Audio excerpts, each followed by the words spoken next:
안녕하세요. 김건우 목사입니다. 2월 22일 수요일입니다. 오늘 함께 묵상할 본문은 마태복음 10장인데요. 12제자를 파송하시며 주신 말씀입니다.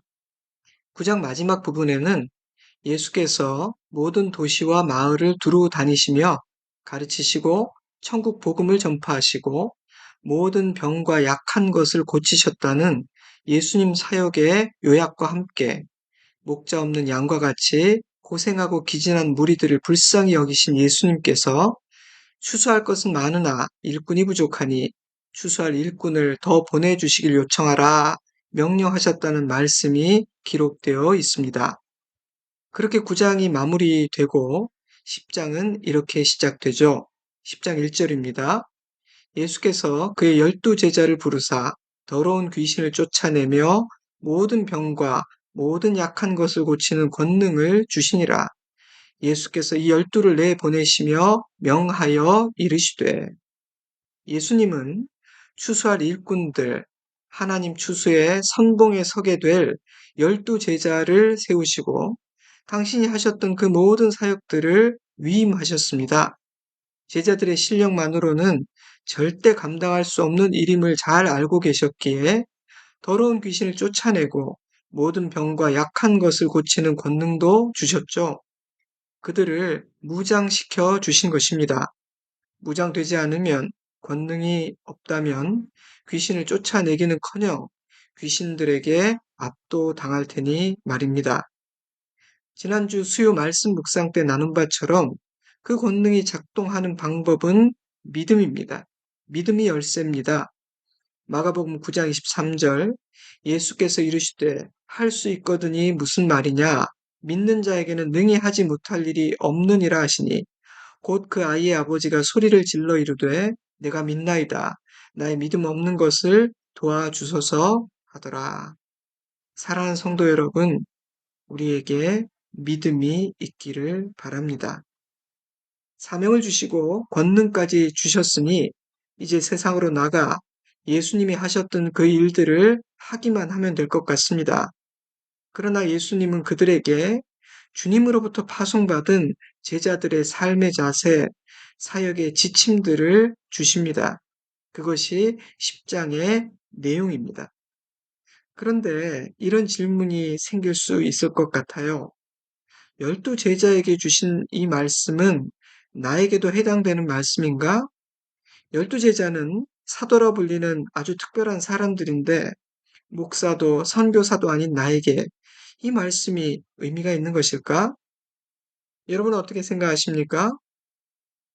오늘 수요 말씀 묵상은 끝까지 들어야 할까요? 아니면 오늘은 스킵해도 될까요? 이미 짐작하셨겠지만 이 말씀은 거듭난 모든 하나님의 자녀들에게 주시는 하나님의 말씀입니다. 그러니 오늘도 들으셔야겠죠? 아니, 오늘은 더 진지하게 들어야 할 말씀이라고 저는 생각합니다. 12제자에게 주신 이 사명은 후에 70여 명의 전도대에게 확장되고요. 승천하시기 전 성령을 받은 모든 자는 내 증인이 되어야 한다라는 대사명을 주기도 하셨습니다. 뿐만 아니라 예수님은 당신의 말씀을 듣는 모든 사람들에게 나의 제자가 되라, 자기를 부인하고 자기 십자가를 지고 나를 따르라 요구하셨습니다. 그러니 모든 성도, 모든 그리스도인은 이 말씀에 해당되는 제자들입니다. 이 말씀은 우리 모두에게 해당되는 중요한 말씀이라는 뜻입니다. 10장 전체를 한 절 한 절 자세히 다룰 시간은 없고요. 때문에 오늘은 몇 가지 교훈들만 나누어 보고자 합니다. 첫째로 예수께서 부르시고 세상으로 파송하신 이 12제자는 평범하다 못해 참으로 변변치 않은 사람들이었다는 사실입니다. 우리에게는 이 12제자들을 아주 특별한 사람으로 여기며 나와는 다르다, 거리를 두려 하는 경향이 있지만 사실 이들은 출신, 믿음, 직업, 능력, 모든 면에서 당시 갈릴리에서 흔히 볼 수 있는 지극히 평범한 사람들이었습니다. 오히려 모자란 구석들이 많았죠. 부름받지 못한 다른 사람들에게는 없는 뛰어난 재능이나 리더십 또는 비범한 잠재력이 있었던 것이 아니라는 뜻입니다. 근데 왜 주님은 세상이 보기에도 위대하고 모든 것을 갖춘 그런 사람이 아닌 평범하다 못해 변변치 않은 사람들을 당신의 일 선봉에 세우신 걸까요? 왜 그런 자들과 시작하신 걸까요? 이 일은 어차피 사람의 실력으로 할 수 있는 일이 아니기 때문입니다. 하지만 사람의 눈으로 볼 때 너무 많은 자격을 갖춘 사람들로 첫 제자단이 구성된다면 어리석은 인간들은 하나님의 일이 사람의 실력과 관계된다고 오해할 가능성이 많기 때문은 아닐까요? 역시 그렇구나. 하나님의 일도 잘난 사람, 대단한 사람들만이 할 수 있는 거구나. 나 같은 사람은 쓸모없구나. 나는 쓰임받을 수 없는 거구나. 이런 종류의 오해라거나 역시 그렇구나. 내가 잘나서, 내가 잘해서, 내가 유능해서 이 사명을 받는 것이고 제자로 쓰임 받을 수 있는 거구나. 주님에게 내가 있어서 얼마나 다행인가? 이런 류의 오해 말입니다. 제 생각에는요, 인간은 분명 그런 방식으로 생각할 가능성이 다분합니다. 때문에 하나님은 세상과 전혀 다른 방식을 택하신 것 같습니다. 사도 바울은 세상과는 너무도 다른 하나님께서 일하시는 방식에 대해 이렇게 설명했습니다. 고린도전서 1장 26절 형제들아 너희를 부르심을 보라. 육체를 따라 지혜로운 자가 많지 아니하며 능한 자나 문벌 좋은 자가 많지 아니하도다. 그러나 하나님께서 세상의 미련한 것들을 택하사 지혜 있는 자들을 부끄럽게 하려 하시고 세상의 약한 것들을 택하사 강한 것들을 부끄럽게 하려 하시며 천한 것들과 멸시받는 것들과 없는 것들을 택하사 있는 것들을 폐하려 하시나니 이는 아무 육체도 하나님 앞에서 자랑하지 못하게 하려 하심이라. 사도 바울은 이것이 하나님의 의도라고 말합니다. 그러니 여러분, 나는 부족해서 자격이 없다, 쓰임받을 수 없다, 잘못된 생각입니다. 있는 것도 없는 것도 중요하지 않습니다. 하나님이 드러나는 것이 중요합니다. 그렇다면 주님께서 이들에게 요구하신 것은 무엇일까요? 순종입니다. 주님의 부르심에 순종하는 것이었습니다. 많은 사람들이 주님의 말씀을 들었지만 그 모두가 주님을 따라 나섰던 것은 아닙니다. 그러나 12명의 제자들은 나를 따르라는 주님의 말씀을 듣고 배와 그물과 부친을 버려두고 주님을 따라 나선 사람들입니다. 사랑하는 성도 여러분, 우리 주님은 순종하는 자들을 통해 일하시는 것이지 잘난 사람, 유능한 사람을 통해 일하시는 것이 아닙니다. 또한 반대로 뭐 아무것도 없는 사람, 너무나 부족하고 모자란 사람들을 찾는 것도 아닙니다. 주님은 순종하는 자들을 찾으시고 순종하는 자들을 통해 일하십니다. 사랑하는 성도 여러분, 순종을 배우는 한 해가 되기를 주님의 이름으로 축복합니다. 둘째로, 제자는 전적으로 하나님을 의존하는 믿음의 사람이어야 한다고 말씀하십니다. 10장 9절, 너희 전대에 금이나 은이나 동을 가지지 말고 여행을 위하여 배낭이나 두벌옷이나 신이나 지팡이를 가지지 말라. 이는 일꾼이 자기의 먹을 것 받는 것이 마땅함이라.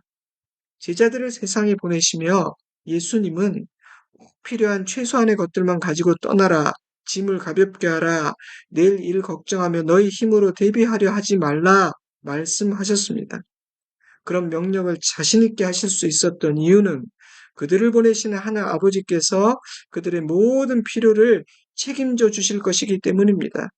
그들의 모든 필요에 공급해 주실 것이기 때문입니다.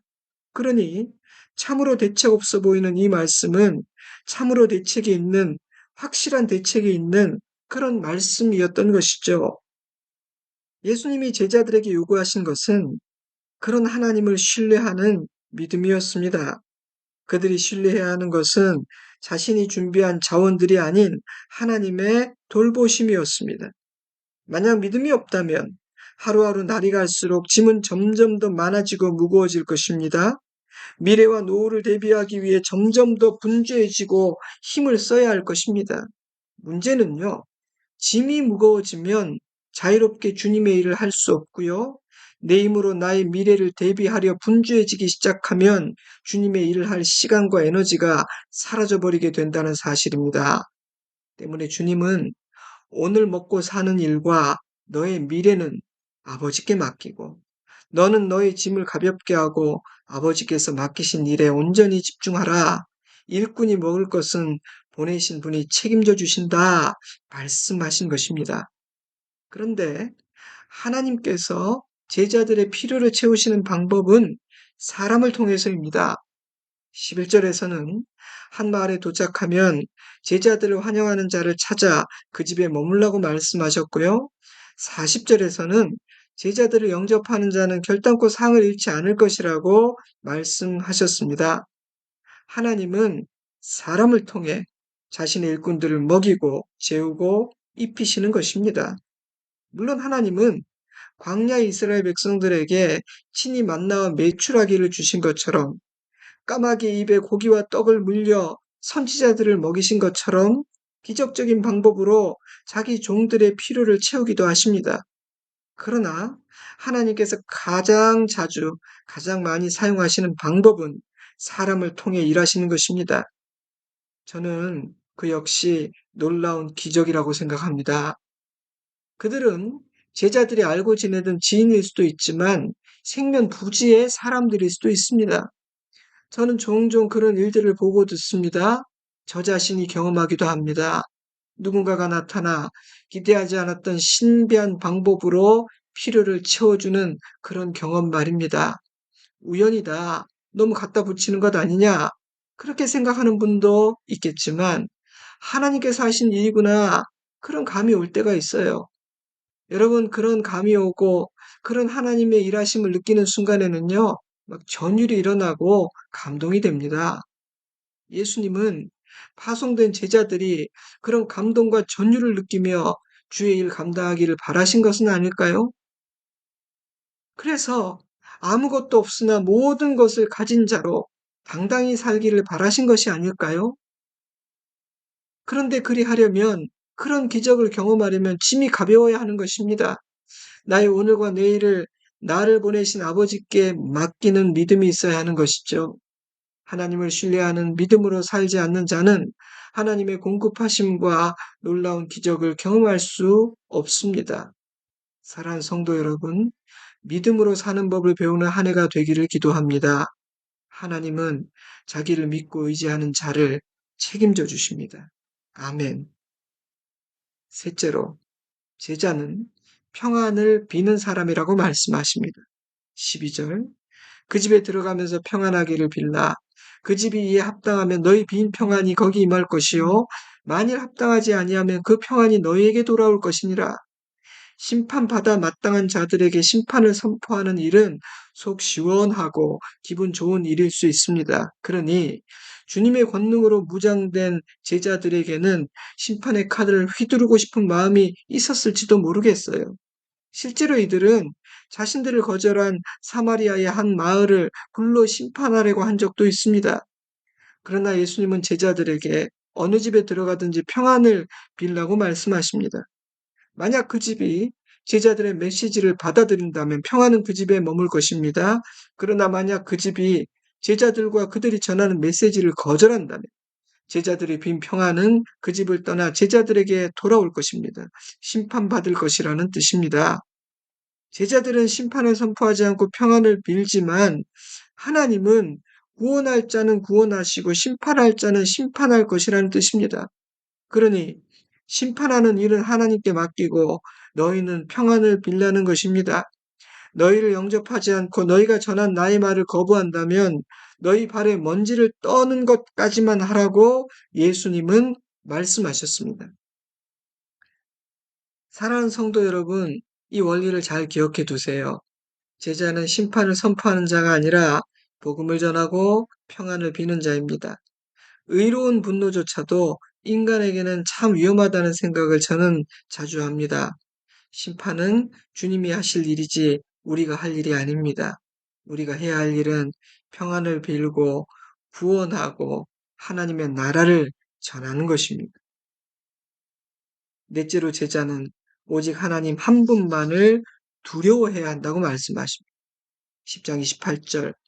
몸은 죽여도 영혼은 능히 죽이지 못하는 자들을 두려워하지 말고 오직 몸과 영혼을 능히 지옥에 멸하실 수 있는 이를 두려워하라. 참새 2마리가 한 아사리온에 팔리지 않느냐? 그러나 너희 아버지께서 허락하지 아니하시면 그 하나도 땅에 떨어지지 아니하리라. 두려워하지 말라. 너희는 많은 참새보다 귀하니라. 우리에게는 여러 종류의 현실적인 두려움들이 적지 않습니다. 권력과 돈과 지위와 사람과 같은 것들이 무서운 이유는 그런 것들이 나에게 해를 끼칠 수 있고 나의 삶을 좌지우지할 수 있다고 생각하기 때문입니다. 그러나 예수님은 너희의 몸과 영혼은 하나님의 손에 달려 있다고 말씀하십니다. 몸은 죽여도 영혼은 죽이지 못한다라는 말씀의 강조점은 그들은 기껏해야 우리를 죽이는 일밖에는 못한다. 거기에 있지 않습니다. 예수께서 말씀하고자 하시는 핵심은 원하는 것은 무엇이든 할 수 있을 것처럼 보이는 그들의 힘과 권세에는 한계가 있다라는 사실입니다. 한계가 있다. 그들의 권세는 한계가 없는 하나님의 권세와 비교할 수조차 없다는 것입니다. 차원이 다르다는 것이죠. 그러니 누구를 두려워하는 자로 살 것인지 잘 생각하고 지혜롭게 판단하라는 것입니다. 예수님은 세상과 사람을 두려워하면 두려움의 종이 되는 반면 하나님을 두려워하는 자는 두려움으로부터 자유로워진다고 말씀하십니다. 왜냐하면 몸과 영혼 그 모두를 심판하실 수 있는 하늘 아버지께서 우리를 귀히 여기시기 때문입니다. 그러므로 두려움 없이 사는 사람은 하나님을 두려워하지 않는 겁없는 자가 아니라 하나님을 두려워하는 경외하는 사람입니다. 사랑하는 성도 여러분, 여호와 경외를 배우는 한 해가 되었으면 좋겠습니다. 두려워하지 말아야 할 것들을 두려워하던 삶을 청산하고 뒤로 던져버리고 오직 하나님 한 분만을 두려워하는 삶으로 들어가 두려워하지 않는 우리가 되기를 주님의 이름으로 축복합니다. 시편 34편 9절. 너희 성도들아 여호와를 경외하라. 그를 경외하는 자에게는 부족함이 없도다. 젊은 사자는 궁핍하여 줄일지라도 여호와를 찾는 자는 모든 좋은 것에 부족함이 없으리로다. 아멘. 마지막 5번째로 제자에게는 견뎌내는 실력이 필요하다고 말씀하십니다. 22절엔 이런 말씀이 있어요. 그러나 끝까지 견디는 자는 구원을 받으리라. 왜 견뎌야 합니까? 핍박과 박해가 있을 것이기 때문입니다. 어려운 시대를 살아내야 할 것이기 때문입니다. 하나님을 증거한다는 이유로 그리스도인이라는 이유 하나 때문에 제자들은 미움을 받게 될 것이며 공회에 넘겨지고 회당에서 채찍질을 당할 것입니다. 세상은 점점 더 사납고 거칠어질 것이며 인간은 자기중심적이 되어 복음을 거절하고 하나님을 대적할 것이기 때문입니다. 때문에 예수님은 끝까지 견뎌내야 한다. 끝까지 견디는 자만이 구원을 받을 것이다. 말씀하신 것입니다. 근데 영어 번역들은 이 문장을 두 의미로 번역했어요. endure, 견디다, stand firm, 굳게 서다. 저는 이 두 가지 모두가 좋은 번역이라고 생각합니다. 굳게 서야만 견딜 수 있고 흔들리지 않는 것이 곧 견디는 것이기 때문이죠. 히브리서 3장 14절 시작할 때 확신한 것을 끝까지 견고히 잡고 있으면 그리스도와 함께 참여한 자가 되리라. 아멘. 저는 2023년 이 한 해는 그 어느 때보다 더 잘 견뎌내야 하는 시간이라는 생각이 자꾸만 듭니다. 견뎌내는 자가 이기는 자입니다. 견뎌내는 자가 하나님 나라에 참여하게 될 것입니다. 아멘. 나누고 싶은 말씀이 참으로 많지만 마지막으로 16절 이 한 절만 나누고 오늘 묵상을 마무리하겠습니다. 예수님은 제자들에게 이렇게 말씀하셨어요. 보라, 내가 너희를 보냄이 양을 이리 가운데로 보냄과 같도다. 그러므로 너희는 뱀같이 지혜롭고 비둘기같이 순결하라. 예수님의 눈에 세상으로 파송받은 제자들은 마치 사나운 이리떼 한가운데로 보냄받은 약하고 힘없는 양들과도 같았습니다. 그러니 상식적이고 현실적인 차원에서 생각해 본다면 제자들은 세상의 먹이가 되어 버리고 말 가능성이 100%일 것입니다. 그러나 몸과 영혼을 지옥불에 던져버릴 수 있는 엄청난 권세를 가진 하늘 아버지께서 그들의 모든 필요를 채우시고 돌보시기에 이리 때는 주님의 양들을 손대지 못할 것입니다. 예수께서 권능을 주셨으니 귀신은 쫓겨나고 모든 병은 치유되고 하나님의 나라가 제자들이 가는 곳마다 이루어질 것입니다. 그러니 제자들은 주님을 신뢰하고 하나님 한 분만을 두려워하면 되는 것입니다. 근데 그들에게 요구하신 것이 있습니다. 뱀같이 지혜롭고 비둘기같이 순결하라. 지혜는 여호와를 경외하는 자에게 허락되는 하나님의 선물이며 순결은 주신 말씀을 삶의 지침으로 삼아 살아가는 자들에게 허락되는 하나님의 선물이라는 글을 읽었는데 참 와닿았습니다. 순결함은 악의가 없고 순수하고 선한 것을 의미하고 지혜로움은 성숙함과 신중함 그리고 빈틈 없음을 의미합니다. 만약 지혜로움이 순결함을 통해 균형을 잡지 못한다면 간교한 잔꾀가 되어버리고 말 위험이 있습니다. 만약 순결함이 지혜로움을 통해 균형을 잡지 못한다면 고지식함이나 고집, 어리석음이 되어버릴 위험이 존재합니다. 때문에 예수님은 지혜로우며 또한 순결하라고 말씀하십니다. 너를 삼키려 하는 이리때 한가운데서 살아가야 하기에 더욱 그래야만 한다고 말씀하십니다. 사랑하는 성도 여러분, 순결함과 지혜를 배우고 순결함과 지혜에 있어서 자라고 갖추어지는 복된 한 해가 되기를 주님의 이름으로 축복합니다. 오늘은 마태복음 10장을 통해 주님의 제자인 우리들, 주님으로부터 귀한 사명을 받은 우리들이 가져야 하는 삶의 태도와 지혜에 대해 함께 묵상해 보았습니다. 이 시대를 사는 저와 여러분에게 꼭 필요한 말씀이라고 저는 생각했습니다. 그러니 이 말씀을 한번 곱씹어 보시기 바랍니다. 이제 잠시 기도하는 시간을 갖도록 하겠습니다. 저는 주일에 반갑게 뵙겠습니다. 사랑합니다. 축복합니다. 날마다 평안하시고요. 건강하시기를 기도합니다. 샬롬.